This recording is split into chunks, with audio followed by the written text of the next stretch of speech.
Charlotte, North Carolina. The NBA gathered their legion of famous people here last night to play some basketball, but there was so much more going on. The All-Star Game, in particular, is barely about the heart of hoop, which, in its truest form, is competition. And that's perfectly fine, because, as the weekend's festivities and endless sponsorships and product tie-ins bear testament, this is a business. And the NBA does it very well. The synergy between the players, league and fan interaction through social media and other outlets has come into even greater light with all the drama surrounding possible player movement. And while the players may rail against the speculation that surrounds them and see it as a hideous distraction, the league knows it's true, as well, that it's helped make them wealthy. NBA fans have embraced all this like followers of no other sport. The NFL is bigger as an entity, but the NBA's players reap greater individual takes through signature sneakers and international endorsements, and the fans largely leave the writers out of it at times, going back and forth among themselves on Twitter and the like. Where should Anthony Davis wind up?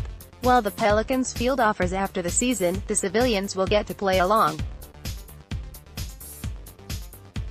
And it's that kind of engagement that has driven the league to its greatest financial heights. As much as purists may love the game's intricacies, stardom is what attracts more dollars. At some point, we all have to admit this. Whether it's stories about players in traditional media, the players reaching out through their own social accounts, or simply fan sites developing communities of their own, the end product is fame. And fame is money. Corporations want famous people endorsing their products. People tune in to watch people that other people are talking about in the classroom or workplace. In a day and age when more Americans can likely name all the Kardashians than their congressperson, it is big business. Kyrie Irving didn't seem happy with this when he spoke with writers in New York 2K weeks ago in the wake of the Davis trade demand. Obviously this has become like an entertainment thing for everybody, so, somebody else is asking for a trade, and I'm thrown into that, and uncertainty comes back on me, he said. And at the end of the day, I don't live in this little hub, respectfully, he does. While it's best for him and the Celtics if he avoids the noise, it nonetheless benefits him because player salaries are based on a percentage of defined revenues. When Kevin Durant turned his anger about one story speculating on his future plans into a post-game rant you've seen countless times by now, his coach took it as frustration getting the better of him in that moment. But Steve Kerr went on to point out the bigger picture. Maybe there's more because of the movement at the top of the star players that we've seen in the last few years, said the Warriors leader. But more than anything, this is the modern NBA. There's so much interest in things that go way beyond the basketball court.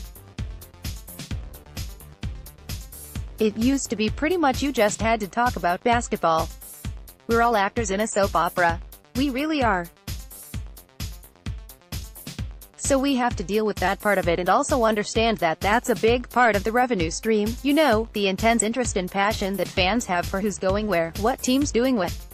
It'd be nice if everyone could just pay attention to pick-and-roll coverage, but gossip is more interesting sometimes, and we're all part of that. So you just accept it and deal with it the best you can, and you keep moving forward. Kerr expanded on his comments in a radio interview, saying, "It's part of the deal. As I talk about with our team every year, it's part of the gig. This is what we sign up for.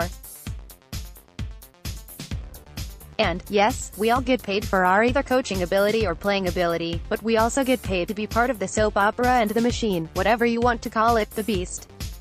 And all the revenue that generates the salary cap, it doesn't all come from ticket sales.